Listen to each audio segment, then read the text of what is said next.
We have a wide audience for today's session. This is great. No matter if you're an owner, contractor, fabricator, architect, or in today's case, an engineer, people use Visicon for many purposes. But to put it simply, we like to say that Visicon is the fastest way to view, query, and compare models. Today, we're excited to have a customer demonstrate to you how they use Visicon. We have from Rutherford Chekene, David Blyman, Eric Oakstad, and Carlos Rengel. If David, you could start us off and just share the audience a little bit about who Rutherford Chekene is and who you and Eric and Carlos are in the firm, that'd be great. Yeah, hi, thank you for this opportunity. My name is David Blyman. I'm the president of Rutherford Chekene, but also the principal in charge of the project that Carlos and Eric are going to be talking about. Carlos is the structural designer for the project, and Eric is the project manager. And I think there's a couple of things that I wanted just to say about Visicon. First of all, it's really unlike any other platform that we've seen so far that deals with three-dimensional models, in that it's a program written for people who understand a little bit about programming, but so it gives you this tremendous amount of flexibility for understanding how to query models and do the kinds of work that we're going to explain to you. But I think the other part that was really impressive about our experience with Visicon, which really sets the company apart, was their unprecedented support for us and their flexibility and responsiveness. So they're a terrific company to work with. I'll let Eric talk a little bit about the project. Hi, everyone. So today we're going to talk about a new science building out at San Francisco State that we've been working on. And we utilized Visicon both during the construction administration, but also as we were coordinating and finalizing design. We started using Visicon on the project at about the CD level, where we had gone out, the contractor had gone out and purchased steel early on in the design, and we were able to work together with the contractor to track changes as they developed going out for permit. And this was useful also during our review of shop drawings, as it just helped us to expedite our review process. The contractor was able to see information as it related to changes, and that, I think, helped them deal with change orders and manage the budget. Carlos, I don't know if this is a good time to maybe jump into some of how we used it. So I was the structural designer, so I was under basically Eric and Dave making all the changes in the model as the architects were making changes to their drawings. So what we did was, checking all the structure in the platforms we used. In this case, where they were SAP, Revit, SAP, ETABS, and RAM. So we used those three platforms. So I was the one in charge of coordinating our analytical models with the architectural models. So as soon as we got Visicon, the software, I noticed that this was an opportunity to make sure that all our analytical models were coordinated with the architectural model. What I did first when we got Visicon was exporting the Revit model to the software, and then this is one of the ETABS models we had at that date. This is from August, as you can see. And so in the company, we have a design automation team, and as a team, we developed some tools that would help us expedite the process of model coordination using Visicon. So as Dave was mentioning, one of the best things that Visicon has is that it provides the users with a lot of flexibility, not only to implement tools they have in the program, but also to create your own tools. So what I mean by this is when we were checking the filters, what we did was creating some basic templates. And so as you can see, as a company, we have some filters developed whenever we want to check something in particular. Likewise, we created some operations. And so I'm just going to quickly show you a quick check I did here. So one of the checks I made was the beam size. So just a simple check, making sure that all our beams were matching the sizes we were presenting in Revit. And so this is a very simple check that you can use implementing the component matching operation. That's including Visicon. And by only adding the filters that we have developed, we were able to notice where we had some changes in our models. For instance, you can see this beam here is highlighted in orange in this case. And so I can see here it's W36 by 160 in the Revit model. If I hit Tab key, I see another one that's at 36 by 170 in our ETABS model. So that way we could easily visualize where the analytical models were not matching architectural model, and to make sure, all the models were properly coordinated. Yeah, I think that's really what's one of the hallmarks of this software, is that it's gives the user total control for how to do comparisons between models. And it's super important because the way that Revit identifies an element is different than the way that ETABS identifies an element, which is different than the way that Tekla identifies an element. But this platform allows the user to kind of breeze through those differences. Yeah, so the next usage we have given to Visicon is, in general, like in RNC, we usually have our models in BIM 360. And so this allows us to have access to the mechanical, the architectural, the plumbing models all at once. And so from Revit, I could easily export all the disciplines from one model into Visicon. And so you can see in this case, I have the mechanical, architectural on the side, as well as our structural model. So two things are useful here. The first one is that using Visicon, I could easily notice where beams were close to clashing zones, or were like actually clashing with some pipes or ducts. And so in this case, this was a case that happened to us. We had a beam that was W24, and so we were not sure whether we could beef it up to a W27 because we needed to meet some drift and strength requirements. And so before calling the architects and asking them whether we could do so or not, what we did was exporting the model to Visicon and visualize much more easily what were the components that were close to that beam. And so you could say that this could be done in Revit as well, but first, Revit is not as easy to handle with all these, section cuts and so forth. Visicon is much faster to do these checks. And the second thing is that it has this tool for measuring that's called, and so it literally tells you what the clearance is. So let's say this was our beam. You can see this is a seismic beam. So if you wanted to see what your clearance is between this dot and the beam, you could, like literally click here, and then I could zoom in, and I could see that in this case we have like 1.35 inches of clearance.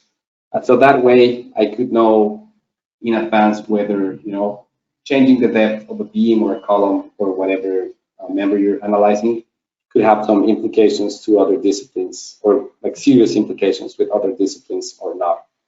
Before changing the model, I just want to say that the other use we have given Visicon is the actual clash detection overall. So this was at a very preliminary stage, so you see a lot of clashes. But when we were like at the end of the B package, we ran a clash test, and we still could see, a couple places where we would have a clash, and not even between structural members, but maybe between, architectural doors and plumbing and so forth. So we were very proactive in telling all the architects and contractors the potential clashes or problems that they might encounter as they do the shop drawings and the fabrication. So the clash detection tool overall, it's a very valuable tool that the program has. Hey, Carlos, could you show how you use the section cut tools? That's pretty cool also. Yeah. So let's say I want to visualize this a little bit better because there's a lot of stuff around. So what you just do is, right click, and you can add your clip plane. And so I can cut the plane here, but you can add as many clip planes as you want. So let's say I want to add another one parallel to this flange. So I click on the flange and have the clip plane as well. So I now have like two cutting planes to box my view. So this way you can, when we were sending memos to the contractors and architects, we would use this tool a lot because it would help us, circumvent the problem, highlight it, and just take a snippet or, export it to Excel to present the changes. And you can actually get a PDF printout of this screen through the software, so it just prints what you see. Right. So after we submitted, 100% CDs, we started getting the models in Tekla for fabrication of steel. But initially, we would get them by sequences and not the whole building at once. So for this specific project, we got like 8 sequences. What we did was coordinating the Revit model that is always complete, our structural Revit model, with the part of the sequence that we got. And so what we would generally do with these sequences is run a quick check of, typical checks that include, beam size check, missing beams, and so forth. I'm just showing the 4 typical ones, but in our, templates that we have developed at RNC, like 10 or 12 per coordination. What we would do is run all these checks. We want to see the missing steel beams. You can see that all these beams that are part of the mechanical pads are missing. And so if I unhide the Revit model, I notice that it's not that they're missing, but they were, moved because of maybe an architectural request or mechanical request. Before jumping into the shop drawings PDF, go sheet by sheet, we were able to know in advance where the problems were going to be, right? Because by visualizing this, we already knew which beams were missing, which were misplaced, and which were okay. We would perform a similar check here with the steel column size check or beam check. And so that way we could also see which beams were properly aligned, but had a wrong size, basically. Maybe they changed because of the stair layout in this case, or because stair loads or the post location or something. But we knew in advance what was going to cause an issue. So it sounds like there's a fair amount of time savings by being able to use the capabilities of Visicon to do that comparison. Definitely. We ended up having a very collaborative process with the fabricator and contractor on this because we had such a short time frame from implementing any changes to getting into fabrication. So we basically would have weekly coordination meetings, meeting with the fabricator and the contractor, and utilized Visicon as a platform to show where coordination needed to occur. So along with the shop drawing review and saving time there, it was a really useful tool to communicate differences between their IFC model and our design model. You guys, we have a little bit of time left. Do you guys mind talking a little bit about how you tracked material changes as things progressed through the project? Sure. For instance, this was a check that the architect asked us to perform, which was to compare the mass of the 50% CD model with the 90% CD model, because they wanted to know where the changes were happening and how much mass we were adding to the building. And so what I did was not using the operations tab, but the reports tab. And so what I did was exporting the inventory of building to Excel. And so you can see that in one of the inventories, I exported, the 50% CD inventory, and the inventory of at that date, it was the current model, which was the 90% CD. And so with this inventory, you need to make sure, as I was saying, of which properties you want to have, because if you export in the inventory, the angle, it doesn't provide any value to your calculation, right? You need to export parameters that are useful for the mass takeoff. So in this case, I used the length or the height of the column and then multiplied that by the unit weight of each member. So what I did was, in this case, exporting, for the 50% CD, I wanted to export the name first because you need to know the shape size, and then both the height and the length of this member, right?